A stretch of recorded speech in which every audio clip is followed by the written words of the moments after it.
As the song goes, they say the neon lights are bright on Broadway. CBN News found neon lights in Denver, but not to advertise a show. Instead, they signal potential customers that pot shops are open for business. Green crosses and marijuana leaves dot the landscape on Broadway in the Mile High City. It's an antique store, maybe another antique store, and then a pot shop, and then another one for medical marijuana, then another one for a pot shop. That's just not what our state should be about. One of Colorado resident Ron Castagna's primary concerns is all the buzz attracts young people and can lead them down the wrong path. The former high school principal has witnessed the dangerous effects firsthand. Not only have I had them come to school high, now that we have e-cigarettes and vapor pens, we've pulled them out of classrooms. Teachers being very aware of what's going on, thinking that a kid's mannerisms are more than just chewing on a pen, and all of a sudden they get back there and they see a student with an e-cigarette and a little bit of hash oil in there. Hash oil that can be highly potent. This is a vapor pen that was actually taken from a student, by a teacher in the classroom. Ron was the principal at Lakewood High School for 17 years before recently retiring. And although he strongly believes that marijuana use hurts the education of students, his fight against legalization is about much more than making sure young people do well in the classroom. There isn't a life out there that's worth going down this road, whether it's alcohol or marijuana or tobacco.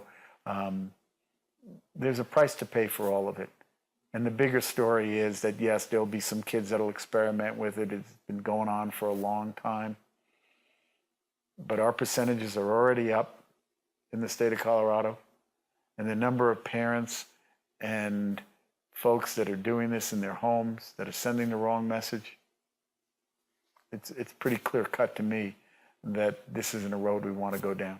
The danger is we have made marijuana use easier for kids, easier to conceal for kids, and we've made it more appealing for kids. We have marijuana gummy bears, cupcakes, soda, vaporizers that deliver insanely potent marijuana that kids can conceal their use. Bob Doyle heads the group known as SAM, which stands for Smart Approaches to Marijuana. Project SAM is a national movement working to counter the marijuana industry through education. As your kids head back to school this fall, listen to these numbers involving students in Colorado. Kids don't know the harms of marijuana. When you look at Denver, let's take an example where most of the commercialization of marijuana has happened since 2009 in Colorado. Almost a third of Denver's high school students are using marijuana. In the 10th and 12th grade, it's 50% higher than the national average, their marijuana use rates. Their 8th grade marijuana use rate is almost 3 times the national average.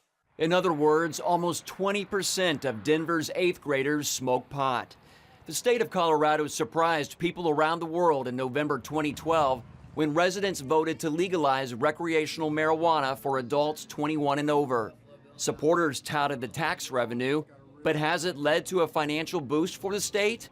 One report estimates the legal pot business bringing in around $11 million since shops opened in January.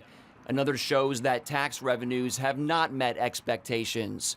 Financial benefits or not, Colorado residents like Bob Doyle and Ron Castagna believe the negatives are enough to repeal the legalization.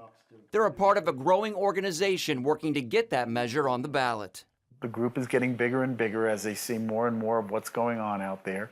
And it crosses all walks of life and all types of people who are just concerned, not just for our young people, but for all of our society. I don't know how we can be productive and how we can be in the game when we're high. Mark Martin, CBN News, Denver.